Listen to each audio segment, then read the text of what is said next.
Ketika ada orang ngumpul di pos ronda atau di pendopo komplek, kita pasti biasa-biasa aja ya kan? Paling coba ngobrol ngalur ngidul. Tapi ketika ada orang yang berpengaruh di dunia berkumpul dalam sebuah pertemuan, seketika banyak orang yang nyikapin nggak biasa. Orang pada kepo, mau tahu apaan sih yang mereka omongin? Ya, mereka adalah Bilderberg Group. Bilderberg Group, Bilderberg Thought, Bilderberg Meeting. Banyak orang yang nyebutin pakai sebutan itu. Intinya, Bilderberg Group ini adalah pertemuan swasta tahunan yang mengundang 120-140 orang di Amerika dan Eropa. Beberapa ada dari Asia, tapi punya afiliasi yang kuat ke negara barat. Bukan orang sembarangan yang punya akses ini, Pak. Sepertiga dari pesertanya berasal dari pemerintahan dan politikus. Sisanya dari orang-orang terkenal yang berasal dari sektor keuangan, industri, tenaga kerja, pendidikan, dan komunikasi atau media. G7, G20, atau World Economic Forum mungkin sama-sama pertemuan orang yang berpengaruh di dunia. Forum ini mempertemukan para pemimpin dunia yang ngebahas berbagai macam isu terkini di dunia, Pak. Kesepakatan dan kebijakan dalam forum ini dipublikasikan ke publik. Semua agenda kegiatan bisa diikuti oleh media. Tapi Bilderberg Group berbeda, Pak. Forum ini adalah forum swasta, privasi lah intinya. Apa yang mereka obrolin, isu apa yang diangkat, gak ada yang dipublikasikan ke publik, Pak. Gak boleh ada namanya wartawan untuk meliput. Bahkan berani mendekat ke gedung pertemuannya aja, penjara konsekuensinya. Bilderberg Group menjadi forum paling kontroversial dan paling rahasia di dunia. Gak heran, Pak, kalau ada banyak berita miring soal kelompok ini. Banyak orang berdemo setiap Bilderberg Group ini ngelakuin pertemuan. Kerahasiaan kelompok ini sampai ngundang teori konspirasi liar. Yang jadi pertanyaan, kenapa orang-orang besar ini harus sering bertemu? Apa sih tujuannya? Dan kenapa harus rahasia? Bareng gue Jovelani, kita ulas di video kali ini.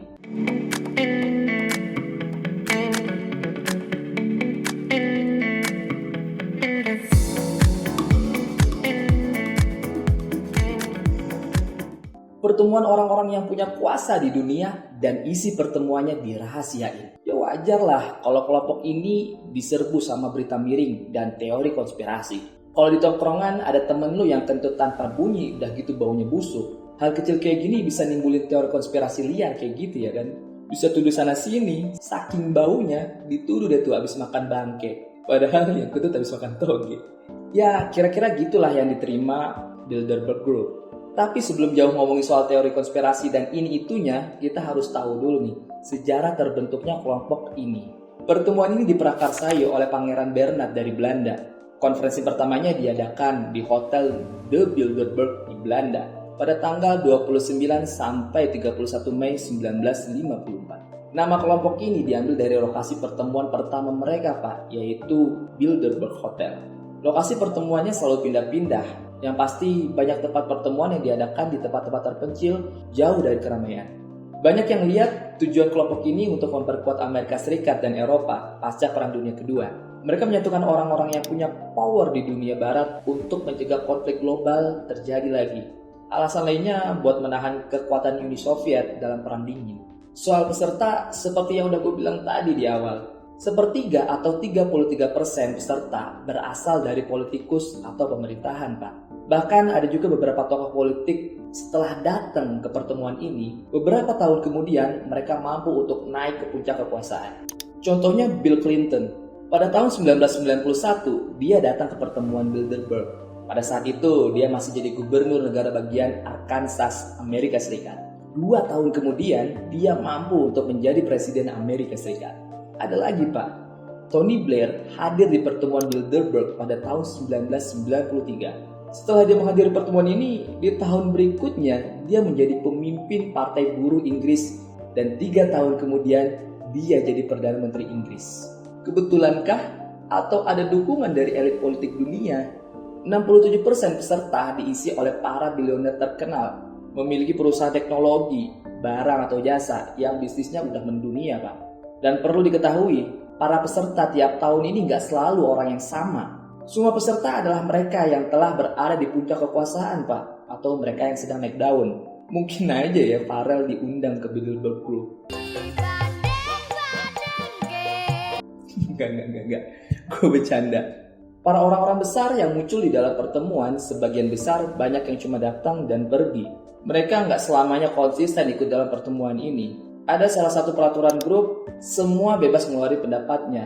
Semua bebas menggunakan informasi yang mereka dapat di dalam grup tanpa harus mengungkapin identitas pembicara atau partisipannya. Karena Bilderberg bersifat rahasia, maka setiap partisipan yang hadir sebagai seorang privasi, bukan sebagai petinggi resmi suatu negara. Salah satu pendiri grup bilang kalau Bilderberg adalah kelompok internasional yang paling berguna yang pernah saya hadiri. Kerahasiaan memungkinkan orang untuk bicara jujur tanpa takut ada akibatnya. Mereka nggak perlu tuh khawatir apa yang mereka katakan akan berdampak secara politik atau pernyataan mereka yang rentan digoreng sama media. Jadi diplomasi atau konspirasi nih.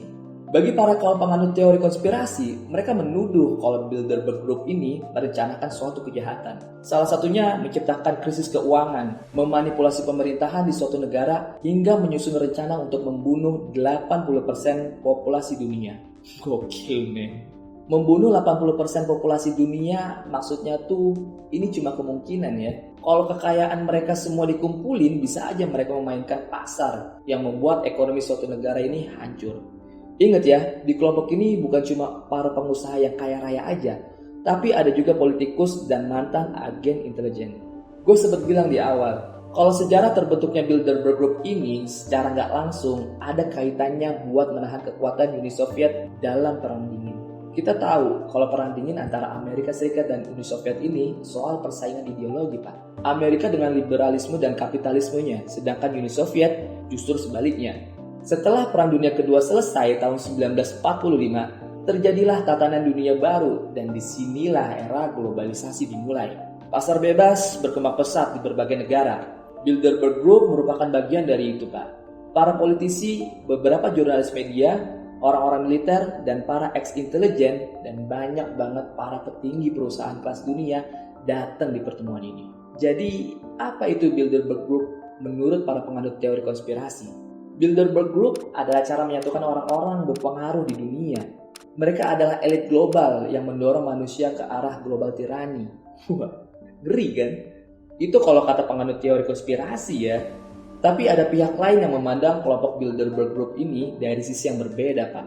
Ada pernyataan menarik dari Dr. Richard D. Wolff di sebuah acara yang ditayangin oleh Al Jazeera. Dr. Richard seorang ekonomi Marxian dari Amerika. Bilderberg Group nggak tertarik sama perebutan kekuasaan, apalagi sampai membunuh 80% populasi dunia. Fokus besar mereka adalah bagaimana sistem kapitalis bisa terus bertahan mengikuti perkembangan zaman, Pak.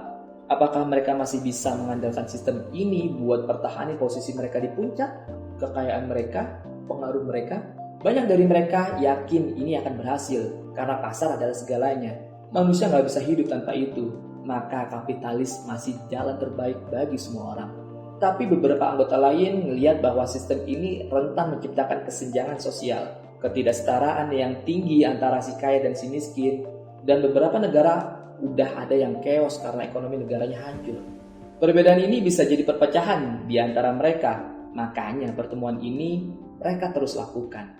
Orang-orang ini adalah para pengusaha yang ngejalanin bisnis di perusahaannya. Banyak dari peserta Bilderberg Group adalah pebisnis, bahkan politikus dan orang militer pun juga punya bisnis di luar pekerjaannya ya kan.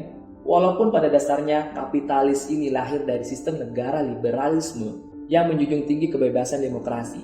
Tapi sebenarnya para pebisnis kapitalis adalah orang-orang yang anti demokrasi, Pak. Contohnya kayak gini nih, ketika ada atasan buat suatu kebijakan strategi penjualan misalnya, apa mereka minta ACC dulu sebagai bawahannya?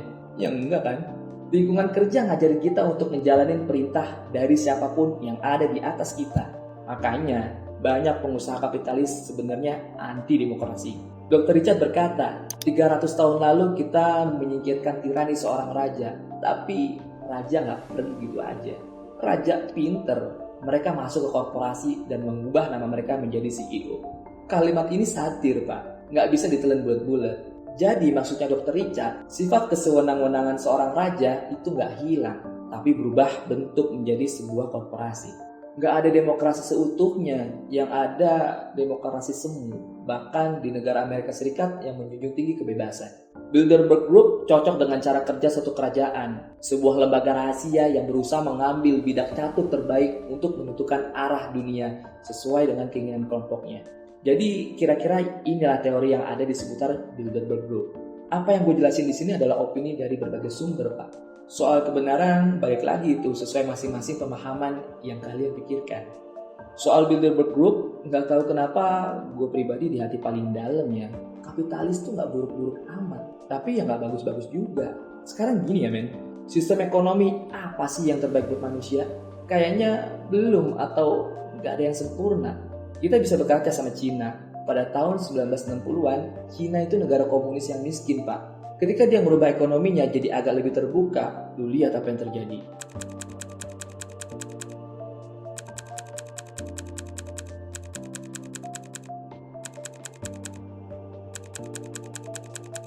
Cuma butuh 30 tahun men, Cina bisa merubah posisi mereka dari negara miskin menjadi negara yang adidaya seperti yang kita lihat sekarang. Itu semua berkat sistem kapitalis, Pak. Tapi dengan beberapa penyesuaian. Baik buruknya kapitalis, kenyataan sistem inilah yang paling kuat dan bertahan. Emang sih jurang pemisah antara si kaya dan si miskin ini semakin dalam. Sistemnya udah lumayan baik, tapi tinggal gapnya aja nih yang diperkecil. Gimana caranya? Itu tugas dan kuasa para pemangku kepentingan di dunia, Pak. Kita rakyat kecil kayak gini dengan pengetahuan yang cetek, bisa apa? Tapi yang gue tahu di hidup ini ada hitam dan putih, Pak. Ada baik, ada jahat. Ada hidup, ada mati. Ada miskin, juga ada yang kaya. Oke lah, mungkin cukup pembahasan di video ini. Like kalau suka sama video ini, subscribe buat yang belum subscribe. Gue Jovelani, pamit undur diri. See ya.